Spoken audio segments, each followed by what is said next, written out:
Hindi may iwasan mangamba ng mga residente ng Barangay San Sebastian sa bayan ng Lagunoy, Camarines Sur nang manalasa ang bagyong Ada. Dahil sa malakas na bugso ng hangin at tuloy-tuloy na pag-uulan, ilang bahay ang nasira habang ang iba ay inabot ng baha. Ayon sa ilang residente, hanggang ngayon ay hindi pa rin lubusang naaayos ang kanilang mga bahay dahil sa kakulangan sa materyales. Dahil dito, labis ang kanilang pangamba na baka muling maulit ang pananalasa ng bagyong Owa na posibleng magdulot ng mas malaking pinsala. Yung kalahati kong bahay, nagiba, yung ganun, no? Tagiliran, nagiba yun. Ay di hanggang ngayon, puro ano pa lang ang plastic, trapal na maliliit, ang pigtapal-tapal namin para hindi kami matuluan. Natuluan din, kaso ginagawa ng paraan. Yung bahay namin, sa kusina po, talaga yung bubong, tumumba na.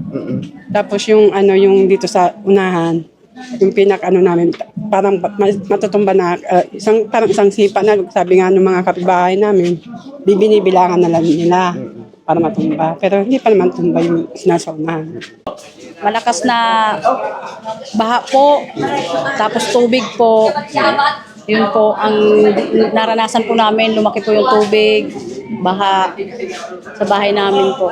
Dito tayo ngayon sa Barangay San Sebastian sa bayan ng Lagunoy kung saan namamahagi ngayon ng mahigit 800 DSWD food packs para sa mga nasalanta ng typhoon na Ada.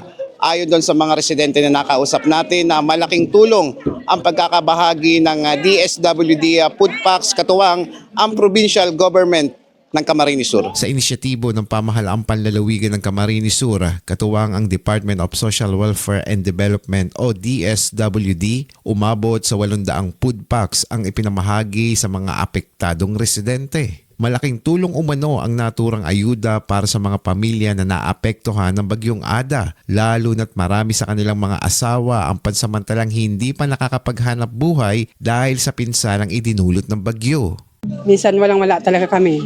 Nakakaraos kami kahit papaano kasi yung asawa ko nag-ano lang, namamangka lang. Yun lang ang trabaho niya. Dako lang tabang na po ni Samuya dahil po may nag-apos sa muyang bagas po. Malaki talaga ang tulong, katulad ngayon, walang nakukuhang hanap buhay sa panahon ngayon. Pagmamalaki namin yun. Kasi iyan ang pinakaano namin sa buhay dito. Malaking ginhawa ang mabilis na responde ng pamahalaang panlalawigan ng Kamsur lalo na sa panahong hirap silang bumangon at maghanap buhay matapos ang pananalasa ng bagyo. Maraming salamat po sa tabang na po na nag-abot sa Muya. Swerte po sa Muya.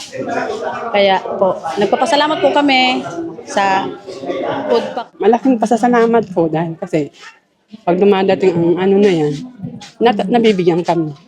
Nakakaraos kami.